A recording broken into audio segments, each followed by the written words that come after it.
तो सिंह लगन वाले जातकों के लिए हम चर्चा कर रहे हैं बृहस्पति की प्लेसमेंट के बारे में। और ये वीडियो रहेगी अब आपके 10th हाउस के लिए।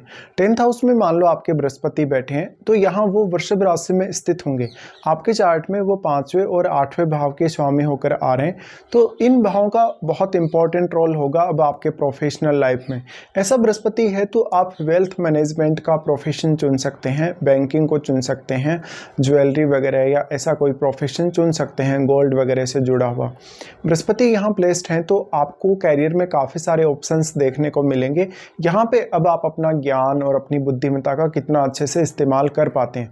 5वें भाव के स्वामी होने की वजह से बृहस्पति यहाँ आपके इंटेलिजेंस को दर्शाएंगे। हो सकता है आप अपना विवेक और बुद्धिमत्ता का पूर्ण रूप से इस्तेमाल कर पाएँ। अगर यहाँ बृहस्पति वक्री हो जाते हैं तो आपको बृहस्पति का पूर्ण रूप से जो प्रभाव देखने को मिलना चाहिए वो नहीं मिलेगा। आपके चार्ट में वो अष्टमेश भी हैं। अष्टमेश होने से इस बात की संभावना है कि आपका डायरेक्टली या इनडायरेक्टली जो संबंध है प्रोफेशन का वो अष्टम भाव से हो सकता है। अगर लेकिन आपके बृहस्पति वेल प्लेस्ड नहीं है 10th हाउस में, किसी अन्य ग्रह से प्रभावित हैं, जैसे केतु से प्रभावित हैं, राहु जैसे ग्रह से प्रभावित हैं, तो आर्थिक रूप से भी और आपके प्रोफेशनल लाइफ में भी काफ़ी ज़्यादा उतार चढ़ाव देखने को मिल सकते हैं।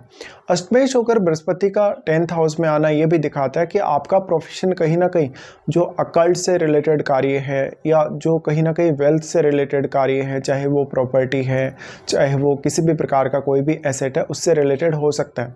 बृहस्पति यहाँ है तो अब इस बात की संभावना काफ़ी ज़्यादा है कि आप अपने टैलेंट का और अपनी क्षमताओं का पूर्ण रूप से इस्तेमाल कर पाएंगे। अब बृहस्पति के साथ जो भी ग्रह आपके चार्ट में 10th हाउस में बैठे हैं, उन ग्रहों का रोल आपके कैरियर के लिए बहुत ही ज़्यादा इंपॉर्टेंट हो जाता है। इसके साथ साथ अगर देखा जाए तो इनका जो रोल होगा वो आपके घरेलू जीवन के लिए भी उतना ही ज़्यादा इंपॉर्टेंट होगा, क्योंकि इनकी दृष्टि आपके 4th हाउस पे आएगी यहाँ से। इसके साथ ही बृहस्पति के साथ जो प्लैनेट बैठे हैं, वास्तव में वो प्लैनेट अब आपके चार्ट में जिन भावों के स्वामी हैं उन भावों से रिलेटेड जो आपके रिश्ते हैं उनसे आपको काफ़ी सपोर्ट मिल सकता है। साथ साथ में उन भावों से रिलेटेड जो आपका कहीं ना कहीं टैलेंट है, आपका जो भी प्रकार का कोई भी प्रकार का आप में प्रतिभा है उन भावों से रिलेटेड, तो वो आपके काम आएगी प्रोफेशनली।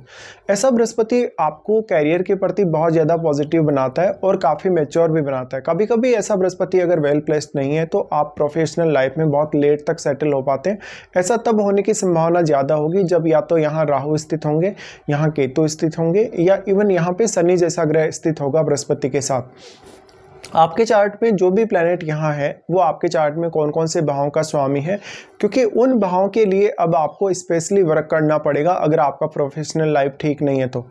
बृहस्पति का ये प्लेसमेंट है तो मुख्य तौर पे क्योंकि वो पंचम भाव के स्वामी होकर यहाँ आ रहे हैं, तो अब आप अपना एजुकेशनल जो फील्ड है वो किस प्रकार से चुनते हैं और आप अपना जो भी स्टडी किए हैं, जो भी आपका एकेडमिक कैरियर रहा है, उसका कितना अधिक यूज अपने कैरियर के लिए कर पाते हैं, यानी आगे बढ़ने के लिए, प्रोफेशनल लाइफ के लिए। बृहस्पति की यहाँ प्लेसमेंट है तो वो अष्टम के स्वामी होने की वजह से आपके कैरियर में काफ़ी ज़्यादा राइज भी आपको करवा सकते हैं और काफ़ी ज़्यादा डाउन भी आपको ले जा सकते हैं। लेकिन यहाँ इनकी एक्चुअल जो पोजीशन है उसके ऊपर बहुत कुछ डिपेंड करेगा। साथ साथ में यहाँ आपके 10th लॉर्ड शुक्र का भूमिका जो है वो काफ़ी ज़्यादा अहम है। इसके साथ ही अगर हम इनकी दृष्टियों के बारे में विचार करेंगे तो बृहस्पति का सबसे पहले एस्पेक्ट आ जाता है आपके 2nd हाउस पे।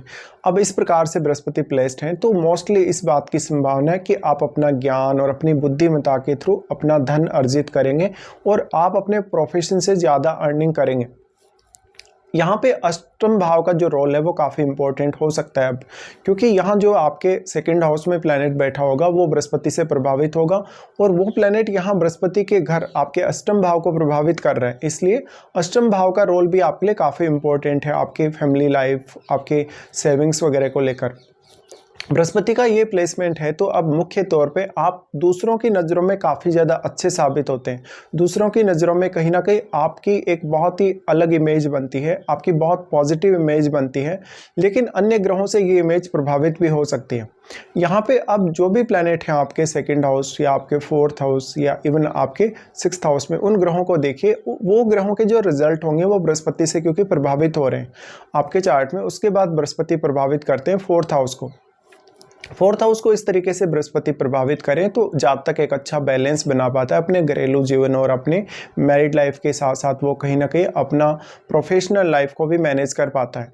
तो आप अपने घर पे कितना ज़्यादा समय दे पा रहे हैं, परिवार के साथ समय बिता पा रहे हैं या नहीं बिता पा रहे, या बृहस्पति का जो फोर्थ हाउस पे दृष्टि है उसकी वजह से आपका जो लाइफ स्टाइल है, आपका ज़मीन जायदाद की जो स्थिति है, घर वगैरह की जो आपकी स्थिति है, उसको भी मैनेज करने में आपको सहायता मिल जाएगी। अब जो आपके फोर्थ हाउस में प्लैनेट बैठा है वो डायरेक्टली क्योंकि अपना प्रभाव बृहस्पति पर डालेगा, तो वो किस प्रकार का प्लैनेट है और किस प्रकार का प्रभाव वो यहाँ डाल रहा है ये आपको देख लेना चाहिए। आपके चार्ट में अगर कोई भी बृहस्पति का मित्र ग्रह बृहस्पति से अगर संबंध रखता है, चाहे वो युति के द्वारा है चाहे वो दृष्टि संबंध के द्वारा है, तो बृहस्पति को भी यहाँ और ज़्यादा सपोर्ट मिल पाएगा।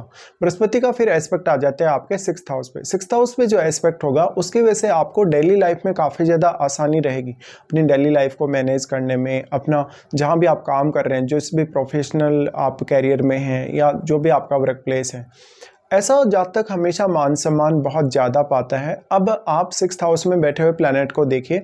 सिक्स्थ हाउस में बैठा हुआ प्लैनेट अगर बृहस्पति का मित्र ग्रह नहीं है तो यहाँ थोड़े आपको एफर्ट ज़्यादा करने पड़ेंगे। तो बृहस्पति का 10th हाउस में होना शुरुआत में आपको हालांकि बहुत ज़्यादा स्ट्रगल देता है कभी कभी, या मेहनत बहुत ज़्यादा देता है, लेकिन आप लेट एज में ज़्यादा अपने आप को सक्सेसफुल पाएंगे और घरेलू मामलों में भी अपने आप को सक्सेसफुल लेट एज में ही पाएंगे। तो लगभग अब आपके 40-45 की एज के बाद ज़्यादा इस बात की पॉसिबिलिटी है कि आप अपने कैरियर में भी अच्छा राइज देख पाएंगे और आप मान सम्मान या प्रतिष्ठा के हिसाब से भी एक अच्छी स्थिति देख पाएंगे। अब अगर मंगल का या सूर्य का प्रभाव बृहस्पति पर है तो आपका जो डोमिनेंस है अपने कैरियर में वो काफ़ी ज़्यादा हो सकता है। बृहस्पति का सिक्स्थ हाउस पर प्रभाव होने की वजह से अब आप अपने रूटीन लाइफ को, अपने डेली के कार्यों को या ऑफिस के कार्यों को कितना अच्छे से मैनेज कर पाते हैं, इसके ऊपर आपकी सफलता डिपेंड करेगी। बृहस्पति का जो प्रभाव सिक्स्थ हाउस पर है उसकी वजह से लाइफ में आप कितनी ज़्यादा रिस्क ले पा, अब अपना लोन वगैरह की जो स्थिति है, लाइफ में कर्ज वगैरह की जो स्थिति है उसको कैसे मैनेज कर पा रहे हैं, ये इन सब पर आपको ध्यान देना होगा। बृहस्पति का सिक्स्थ हाउस पर एस्पेक्ट है तो सिक्स्थ हाउस में जो बैठा हुआ प्लैनेट है वो भी यहाँ बृहस्पति को प्रभावित जरूर करेगा। हो सकता है वो प्लैनेट यहाँ पे अपना प्रभाव डाल पा रहा हो, कोई भी प्लैनेट वो हो सकता है। इस हिसाब से अगर देखा जाए तो बृहस्पति कैरियर के लिए मोस्टली फेवरेबल साबित होंगे।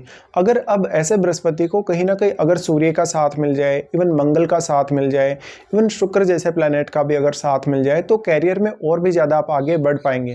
बृहस्पति की इस प्लेसमेंट की वजह से आप अपने घरेलू मामलों को लेकर कितने ज़्यादा सीरियस हैं और अपने कैरियर को लेकर कितने ज़्यादा सीरियस हैं और कितने अच्छे से आप इन मामलों में डिसीजन ले पा रहे हैं, इसका बहुत अहम रोल होगा। इसके साथ साथ आप अपनी महादशा को भी देख लीजिएगा, क्या वास्तव में आपको बृहस्पति की महादशा इस जीवन काल में है या नहीं। अगर आपको बृहस्पति की महादशा है तो वो आपको कौन से एज पीरियड में स्टार्ट होने वाली, क्योंकि प्रत्येक एज पीरियड के हिसाब से जो आपका बृहस्पति का महादशा होगा उसका अलग अलग रोल हो सकता है। जैसे ज़्यादातर लेट एज में जो आपको बृहस्पति की महादशा आएगी वो आपको भौतिक सुख सुविधाएं या जो घरेलू सुख है वो ज़्यादा प्रोवाइड कर सकती है कैरियर में बहुत ज़्यादा राइज करने के बजाय। लेकिन अगर आपकी बृहस्पति की महादशा लगभग 25 की एज या इसके बाद अगर आती है, लगभग 35 की एज तक, तो आप कैरियर में सबसे ज़्यादा राइज देख पाएंगे। और अगर 40-45 के बाद में अगर आपको बृहस्पति की महादशा आती है तो भले ही वो नेम फेम के हिसाब से काफ़ी ज़्यादा अच्छी है, लेकिन कैरियर में उतनी ज़्यादा राइज होने की फिर संभावना नहीं होगी। इसके साथ साथ आप अपना आध्यात्मिक रूप से भी अपने आप को काफ़ी ज़्यादा डेवलप कर पाएंगे। बाकी डिपेंड करेगा आपके ओवरऑल चार्ट पे और कौन कौन से अन्य ग्रह यहाँ आपके 10th हाउस पे प्रभाव डाल पा रहे हैं, तो आपको उन ग्रहों को भी देख लेना चाहिए।